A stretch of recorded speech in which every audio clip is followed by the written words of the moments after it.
ஓம் ஸ்ரீ வாராகித்தாயே போற்றி போற்றி. என் அன்பு குழந்தையை, பகைவர்கள் உனக்கு வெளியில் இல்லை.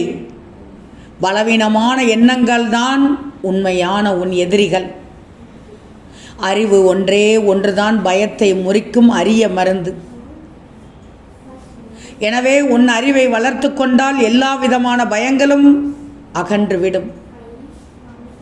செயல் புரியாத மனிதனுக்கு எந்த தெய்வமும் ஒருபோதும் உதவி செய்யாது. எத்தனை கவலை, எத்தனை சோதனை வந்தாலும் உன்னால் அதை கடந்து போக முடியும் என்ற தன்னம்பிக்கை கொண்ட மனமிருந்தால் போதும், நீ எதையும் சாதித்து விடலாம். தோல்விகளுக்கெல்லாம் காரணம் என்ன தெரியுமா? உன்னிடம் உள்ள அவநம்பிக்கை மட்டும்தான். வாழ்க்கை என்பது துல்லியமான அறிவியல் அல்ல, அது ஒரு கலை. நீ அதை அனுபவித்தால் மட்டும்தான் புரியும்.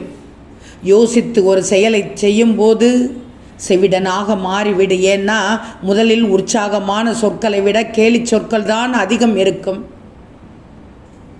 எதுவுமே செய்யாமல் வீணாகும் வாழ்க்கையை விட எதையாவது செய்யும்போது ஏற்படும் தவறுகள் அனுபவமாக மாறும். வாழ்வதற்கு நிறைய சிரமப்பட வேண்டிய அவசியம் இல்லை. ஆனால் சாதிக்க வேண்டும் என்றால் நீ நிறைய சிரமப்பட்டுத்தான் ஆகணும். உன் தாய் சொல்வதை கேட்டுக்கோ. உன் வாழ்க்கை அழகாக, சிறப்பாக, மிகச் சிறப்பாக இருக்கும். ஓம் ஸ்ரீ வாராகித்தாயே போற்றி போற்றி.